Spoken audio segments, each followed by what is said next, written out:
Hello everyone, welcome to the my channel. हम लोग पढ़ रहे थे क्लास 12 की business study chapter 1 that is nature and significance of management. यहाँ पे हमने मैनेजमेंट के बारे में पढ़ा था, जैसे कि मैनेजमेंट क्या है। मैनेजमेंट सिंपल टर्म में कहा जाए तो मैनेजमेंट एक आर्ट है, एक प्रोसेस है जिसके ज़रिए हम लोगों से काम करवाते हैं। और we in English if we can say management is the art of getting thing done through people. Now then we have discussed about the management definition. फिर हमने मैनेजमेंट डेफिनेशन के बारे में डिस्कस किया था। आई हैव टोल्ड यू, मैंने आपको बताया था हेनरी फ्योल्स का जो डेफिनेशन है मैनेजमेंट का, वो one of the simplest definition है। क्यों ये सिंपलेस्ट डेफिनेशन है? क्योंकि यहाँ पे पूरा का पूरा फंक्शन हाईलाइटेड हुआ। जैसे to manage is to forecast, to plan, to organise, to command, to coordinate and to control. ये to forecast, to plan, to organize, to command, to coordinate and to control is nothing but a function of management. ये कुछ नहीं, management के function है। तो if you read the definition of management, अगर आप management का डेफिनेशन पढ़ते हो तो आप ये पाओगे कि जितने भी मैनेजमेंट के डेफिनेशन है वो कहीं ना कहीं मैनेजमेंट के फंक्शंस भी हैं। Then we have discussed about the effectiveness and versus efficiency. हमने इफ़ेक्टिवनेस कैसे एफिशिएंसी से अलग है। अगर हम इफ़ेक्टिव की बात करें तो इफ़ेक्टिव का मतलब होता है कोई भी टास्क गिवन टाइम पे कंप्लीट कर देना। बट जब एफिशिएंसी की बात करें तो टास्क एक गिवन कॉस्ट पे कम करना, मतलब इट्स एफिशिएंसी कॉस्ट रिलेटेड होता है, इफ़ेक्टिवनेस टाइम रिलेटेड होता है। ठीक है। नाउ देन हमने डिस्कस किया था कैरेक्टरिस्टिक। फर्स्ट था मैनेजमेंट एक गोल ओरिएंटेड प्रोसेस है, यानी कि मैनेजमेंट एक एक्टिविटी है जो कि सिर्फ और सिर्फ एक गोल को अचीव करने के लिए की जाती है। मैनेजमेंट एक ऑल परवेसिव है। Why it is all pervasive? इसको ऑल परवेसिव इसलिए कहा जाता है ताकि ये ऑलमोस्ट एवरी फील्ड में एप्लीकेबल होती है। That is why it is called all pervasive. ठीक है। उसके बाद कहा गया था कि management is a multi dimensional. ना इसको मल्टी डायमेंशनल इसलिए कहा गया है क्योंकि अगेन ये हर एक फील्ड में, हर एक प्रोडक्शन या हर एक उसमें एप्लीकेबल होता है। मैनेजमेंट कंटिन्यूस प्रोसेस होता है। मैनेजमेंट को कंटिन्यूस प्रोसेस इसलिए कहा जाता है क्योंकि ये एक बार काम करके नहीं रुकता है, ये हमेशा होता है। हमेशा प्लानिंग होती है, ऑर्गेनाइजिंग होती है, क्या बोलते हैं, प्लानिंग, ऑर्गेनाइजिंग, डायरेक्टिंग होती है, कंट्रोलिंग होती है, फिर अगेन प्लान होता है, फिर अगेन ऑर्गेनाइज होता है। जो प्रोसेस है मैनेजमेंट का, प्लान से, ऑर्गेनाइज से, ये सब कंटिन्यू रहता है। देन उसके बाद था management is a group activity. अगर हम कहें कि मैनेजमेंट एक ग्रुप एक्टिविटी है तो ये सही होगा। क्यों मैनेजमेंट इसलिए ग्रुप एक्टिविटी है? क्योंकि ये किसी एक इंडिविजुअल की एक्टिविटी नहीं होती है। अगर कोई चीज़ अचीव करनी होती है तो हमें ग्रुप की सपोर्ट की ज़रूरत होती है ना। It aims at using group effort for achieving objective. ठीक है। तो मेन जो ग्रुप का एफर्ट होता है वो होता है ऑब्जेक्टिव को अचीव करना। Then we have discussed management is a dynamic function. Now what is dynamic function? जब हम डायनेमिक फंक्शन की बात करते हैं तो डायनेमिक का मतलब होता है चेंज। मैनेजमेंट नीड्स के, एनवायरनमेंट के अकॉर्डिंग चेंज होता रहता है। मतलब sometime we need a strict management, sometime we need a leniency management. तो that is called management is change according to the environment. ठीक। Now we talk about management is intangible force. Manageable intangible force इसलिए कहलाई जाती है क्योंकि हम इसको सीधा तौर पे देख नहीं सकते हम, लेकिन हम इसके प्रेजेंस को नोटिस करते हैं। कैसे? एक कॉन्क्रीट रिजल्ट के तौर पे। ठीक है। नाउ मैनेजमेंट एक इनविजिबल स्पिरिट की तरह होता है जिसको महसूस किया जाता है, इनफैक्ट जिसको देखा नहीं जाता है। ठीक है। That is called management. Now we are going to discuss about objectives of management. अब हम पढ़ेंगे objectives. You know when we talk about objectives, आप सीनियर क्लासेस में पढ़ेंगे, कॉलेजेस में पढ़ेंगे, ऑब्जेक्टिव, एम, गोल अलग अलग चीज़ होती है।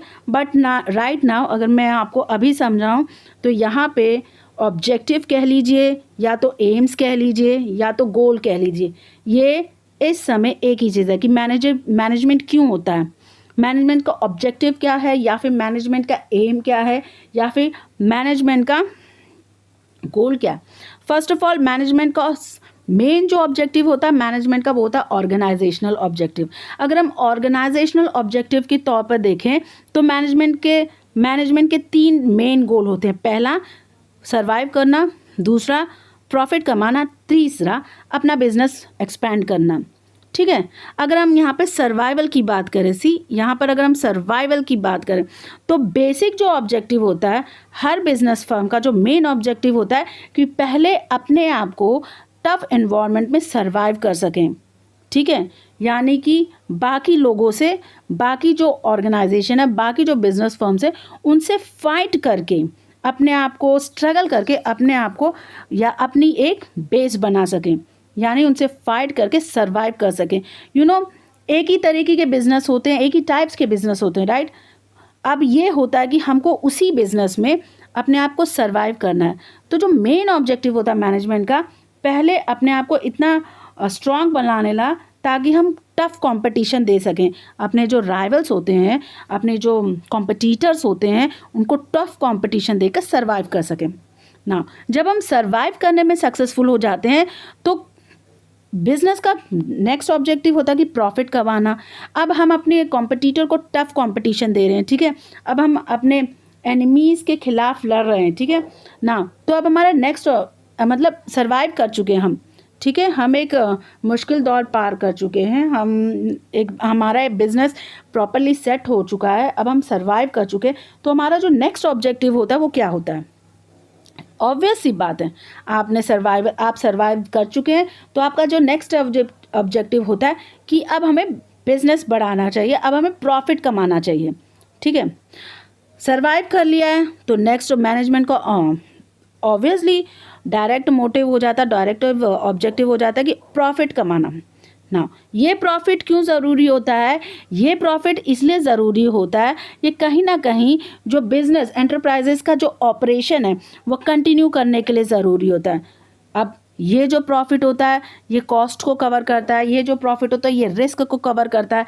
जो हम एम्प्लॉयज़ हायर करते हैं उनको सैलरी देने के लिए होता है, बिजनेस मेंटेनेंस के लिए होता है, कई तरीके की चीज़ें होती हैं जिसमें इस प्रॉफिट की ज़रूरत होती है। सबसे इम्पॉर्टेंट होता है कॉस्ट कवरिंग, ठीक है। अगर सपोज़ बिजनेस लॉस में जा रहा है तो जो ये प्रॉफिट होता है ये बड़ा डोमिनेट रोल प्ले करता है, ठीक है। हम प्रॉफिट के ज़रिए हमारा जो बिज़नेस लॉस में चल रहा है उसको कवर कर सकते हैं, ठीक है। अब हमने सर्वाइव भी कर लिया बिजनेस में, एंटरप्राइजेस में हमने प्रॉफिट भी कमा लिया। नेक्स्ट स्टेप क्या होगा? ऑब्वियसली बात है, जब आपका बिजनेस प्रॉफिट करने लगता है तो अब आप सोचते हैं कि अब हमें अपने बिजनेस को फैलाने की ज़रूरत है, मतलब लंबे समय तक एक ही फील्ड में बनना है। तो अब हमारा नेक्स्ट स्टेप होगा बिजनेस का एक्सपेंशन। तो obviously the next step is growth और वी कैन से एक्सपेंशन, ठीक है। In order to run in a long run, अगर आपको लंबा रस का घोड़ा बनना है तो आपको अपने बिजनेस को ग्रो करने की ज़रूरत होती है। एक इंडस्ट्री में बने रहने के लिए आपको एक ऐसे मैनेजमेंट की ज़रूरत होती है जो कि आपके बिजनेस को एक ग्रोथ पोटेंशियल प्रोवाइड कर सके, and that is why management is necessary. एक वेल प्लान्ड मैनेजमेंट सिस्टम आपके बिजनेस को एक्सपैंड करने में बहुत हेल्पफुल होता है। हम लोग ने बिजनेस हमारा एंटरप्राइजेस सर्वाइव कर चुका है। जब हमने सर्वाइव कर लिया, अपने कॉम्पिटिटर्स को टफ कंपटीशन देकर अपने बेस बना लिया, अपना ग्राउंड बना लिया, तो हमारा नेक्स्ट स्टेप बन जाता है कि प्रॉफिट कमाना। ऑब्वियस सी बात है, जब हम प्रॉफिट कमाते हैं तो ये जो प्रॉफिट्स होते हैं ये हमारे कॉस्ट को कवर करते हैं, ये हमारे रिस्क को कवर करते हैं, ये हमारी एम्प्लॉयज़ को इंसेंटिव सैलरीज देते हैं, ये हमारे एक्सपेंसेस को कवर करते हैं, ये हमारे एक्सपेंडिचर्स को कवर करते हैं, ठीक है ना। जब ये सब कवर हो जाता है उसके बाद जो अमाउंट बचता है उसको प्रॉफिट कहा जाता है। ये प्रॉफिट फ्यूचर में बिजनेस एक्सपैंड करने के लिए, बिजनेस के ग्रोथ के लिए, उसके डेवलपमेंट के लिए ज़रूरी होता है। ये थी ऑर्गेनाइजेशनल की बात, ठीक है। अगर हम मैनेजमेंट की बात करते हैं तो ऑर्गेनाइजेशनल ऑब्जेक्टिव के अलावा मैनेजमेंट की जो जिम्मेदारियाँ होती हैं, ठीक है, वो सोशल ऑब्जेक्टिव, वो सोसाइटी की तरफ होती है, और इन ऑब्जेक्टिव्स को कहा जाता है सोशल ऑब्जेक्टिव्स, ठीक है। मैनेजमेंट खाली ऑर्गेनाइजेशन के लिए नहीं होता, ऑर्गेनाइजेशन खाली प्रॉफिट कमाने के लिए, एक्सपैंड करने के लिए, पैसे कमाने के लिए नहीं होता है। ऑर्गेनाइजेशन की जिम्मेदारी, एक एंटरप्राइजेस की जिम्मेदारी सोशल यानी सोसाइटी की तरफ भी होती है। अब सोसाइटी के तरफ भी उनकी एक जिम्मेदारी होती है, उनको भी उनको जवाब देनी पड़ती है, अकाउंटेबिलिटी होती है, राइट ना।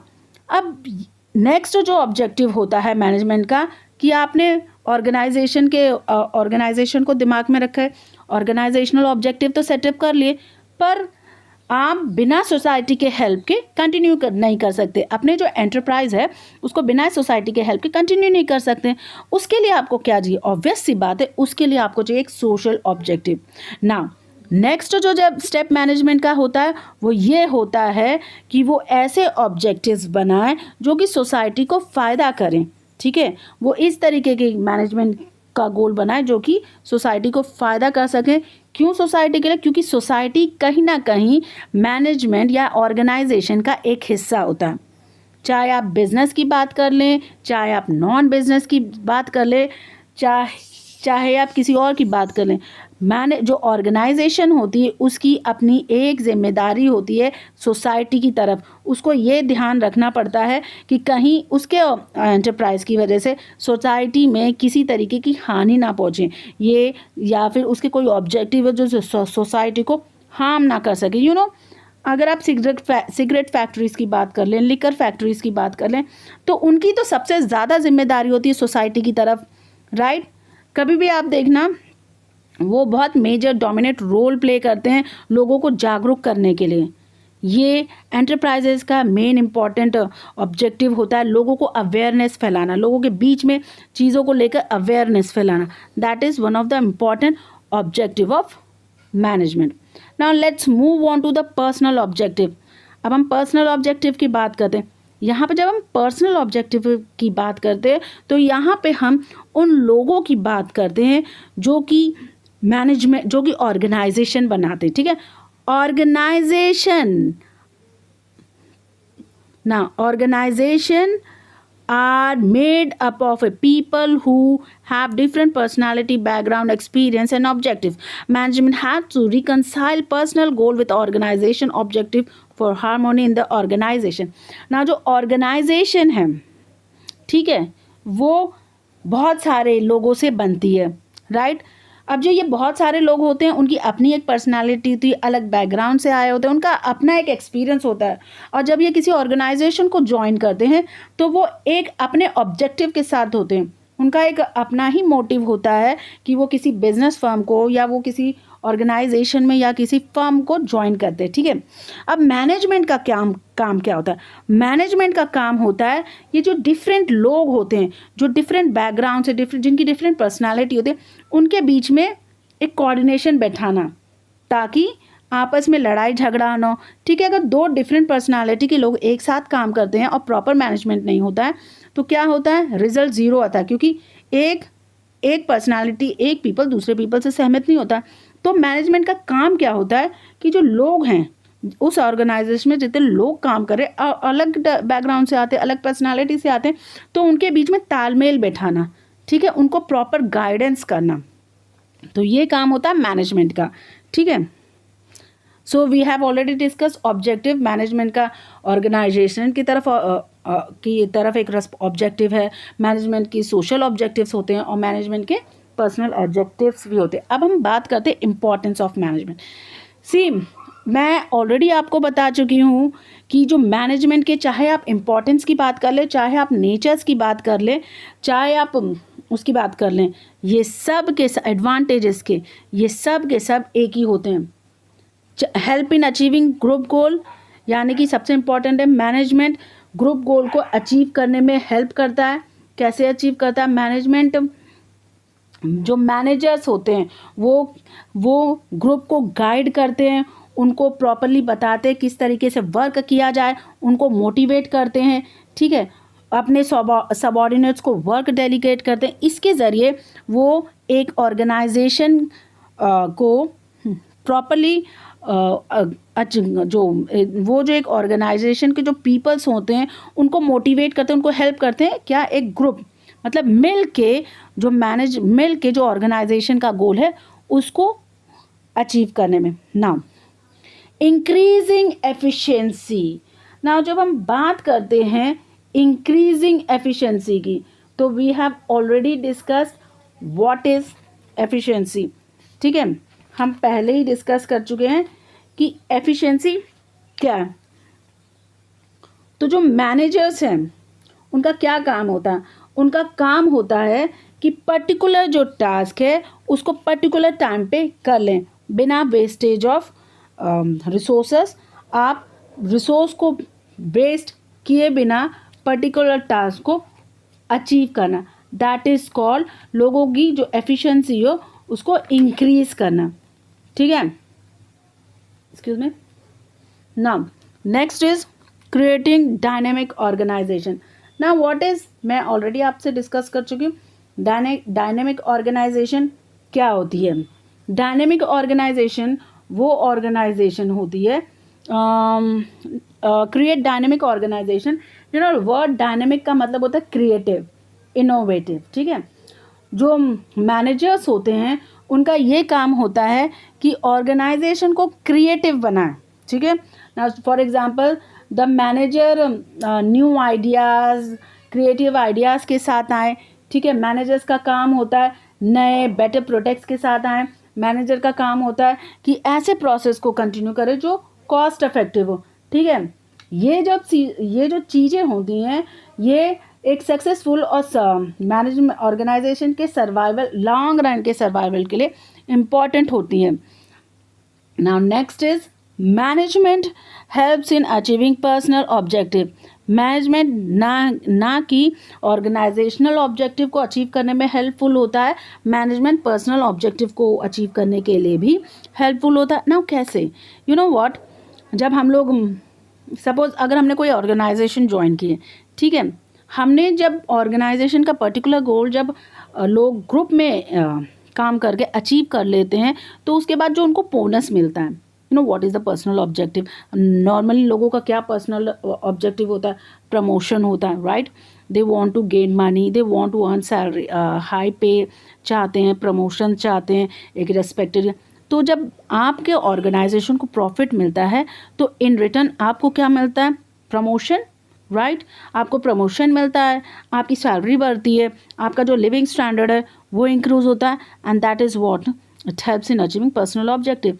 इसके अलावा मैनेजमेंट हेल्प करता है development of society.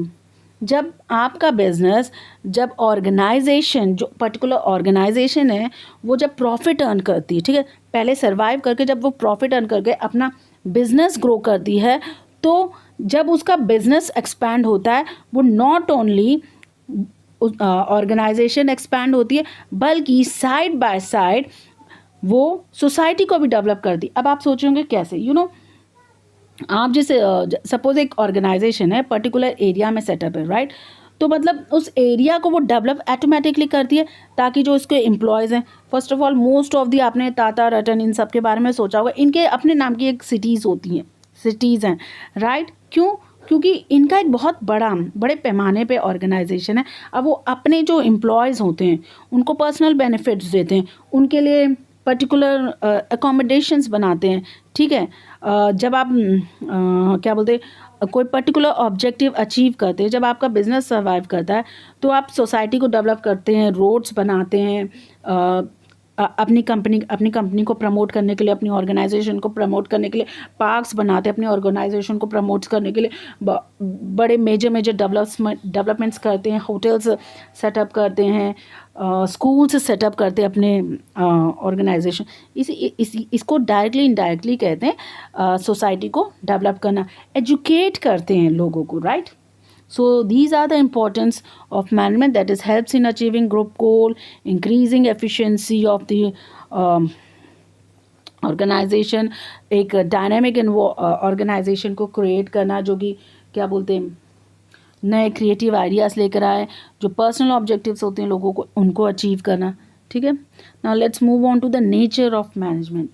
Again nature and characteristic दोनों ही एक ही चीज़ होती है।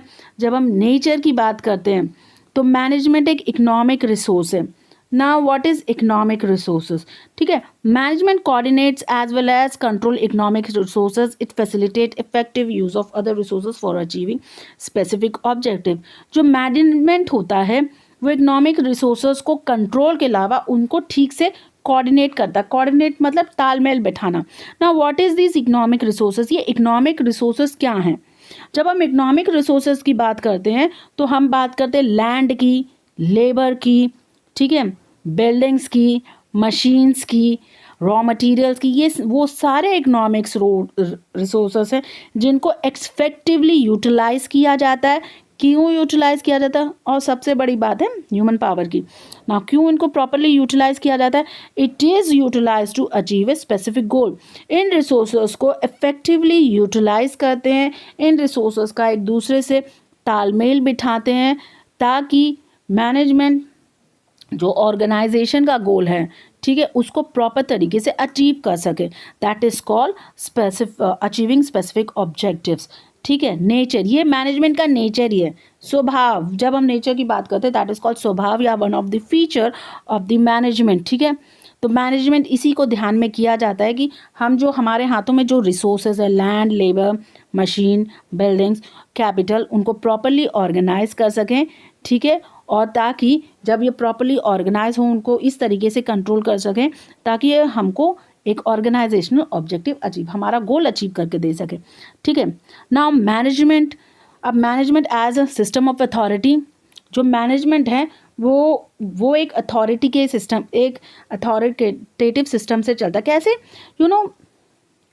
मैनेजर्स के पास अपने पावर होती हैं, फिर उसके जो नीचे 4 मैनेजर होते हैं उनकी अपनी पावर होती है, उनके नीचे जो मैनेजर्स होते हैं उनकी पावर होती है। तो मैनेजमेंट में जो टॉप लेवल में मैनेजमेंट होता है, उसके नीचे जो लेवल में जो मिडल लेवल मैनेजमेंट होता है, जो लोअर लेवल मैनेजमेंट होता है, उनकी अपनी अपनी पावर होती है। ठीक है, Now manager is given a specific duties and also the authority। अगर मैनेजमेंट को एक ड्यूटी दी जाती है तो साथ ही साथ उनको अथॉरिटी भी दी जाती है, उनको पावर भी दी जाती है। क्यों ये पावर दी जाती है? अगर मैनेजर को कोई चीज़ अचीव करनी हो, ठीक है, पर्टिकुलर ऑब्जेक्टिव दिया अचीव करने के लिए, तो वो बिना अथॉरिटी के नहीं अचीव कर सकता। ठीक है, अब बिना अथॉरिटी के, बिना पावर के कैसे अचीव करेगा? तो इसीलिए जब मैनेजर को कोई टारगेट दिया जाता है तो उसका रिजल्ट अचीव करने के लिए उनको एक अथॉरिटी दी जाती है, उनको एक अथॉरिटी डेलीगेट की जाती है ताकि वो सिचुएशन के अकॉर्डिंग अपनी उस अथॉरिटी को यूज़ कर सकें। ठीक है, now again once again see you have already seen in the, आपने कैरेक्टरिस्टिक में भी देख लिया था कि मैनेजमेंट एक ग्रुप एक्टिविटी है। फिर उसके बाद आपने इम्पोर्टेंस में भी पढ़ा है कि मैनेजमेंट एक ग्रुप एक्टिविटी है। अब आप नेचर में भी पढ़ रहे हैं कि मैनेजमेंट एक ग्रुप एक्टिविटी। यस, एक आपने ये कहावत सुनी होगी, एक अकेला चना भाड़ नहीं फोड़ लेता। एग्जैक्टली सेम इज़ एप्लीकेबल है कि एक इंडिविजुअल कोई गोल अचीव नहीं कर सकता है, उसको एक ग्रुप की ज़रूरत पड़ती है। In order to achieve goal he needs a joint activities. तो एक इंडिविजुअलिस्टिक तरीके से हम गोल नहीं अचीव कर सकते। जॉइंट, जब कई लोगों का साथ होता है उसके हिसाब से हम गोल अचीव करते हैं। जैसे मैनेजर्स जो होते हैं वो अपने सबॉर्डिनेट्स को, यानी कि उनके जो नीचे काम करते हैं उनको गाइड करते हैं, उनको मोटिवेट करते हैं। जो मैनेजमेंट जो एक्टिविटी होती है वो एक अकेले के दम पे नहीं होती है। ठीक है, कोई रिजल्ट अचीव करने के लिए खाली मैनेजर का अकेला हाथ नहीं होता है, उसमें जो सबॉर्डिनेट्स होते हैं जो कि मैनेजर के कोऑपरेशन और पार्टिसिपेशन के अकॉर्डिंग चलते हैं, वो भी ऑब्जेक्टिव अचीव करने में हेल्पफुल होते हैं। ठीक है, जस्ट रिमेंबर कि it is not individualistic but a joint activity. ये एक इंडिविजुअलिस्टिक नहीं है, ये एक जॉइंट एक्टिविटी। आप इंडिविजुअली कोई भी ऑब्जेक्टिव अचीव नहीं कर सकते हैं, आपको लोगों की ज़रूरत होती है। स्पेशली हम लोग बात करते हैं ना, सपोज एक हेड है, बहुत सारे लोग हैं, अगर ये लोग हेड की बात नहीं सुनेंगे तो आप कोई ऑब्जेक्टिव अचीव नहीं करते हैं। ठीक है, अगर आप 4 लोग हैं, राइट, तो अगर आप प्रॉपरली एक दूसरे के साथ कोऑर्डिनेशन बिठा लेते, तालमेल बिठा लेते हैं, तभी आप एक ऑब्जेक्टिव अचीव करेंगे। बट देन उसमें भी आपको एक लीडर की ज़रूरत होती है जो कि आपके बिहाफ में प्लानिंग कर सकें। एग्जैक्टली यहाँ पे जो मैनेजर्स होते हैं उनका यही काम होता है, वो लोगों जो सबॉर्डिनेट्स होते हैं, ठीक है, उनके बीच में कोऑपरेशन, कोऑर्डिनेशन और उनको मोटिवेट करते पार्टिसिपेट करने के लिए, ताकि वो मैनेजर्स के साथ मिलके ऑब्जेक्टिव अचीव कर सकें। Here we end this class. अगर आपको पसंद आए तो सब्सक्राइब कीजिए, लाइक कीजिए। See you in my next class. Have a good day.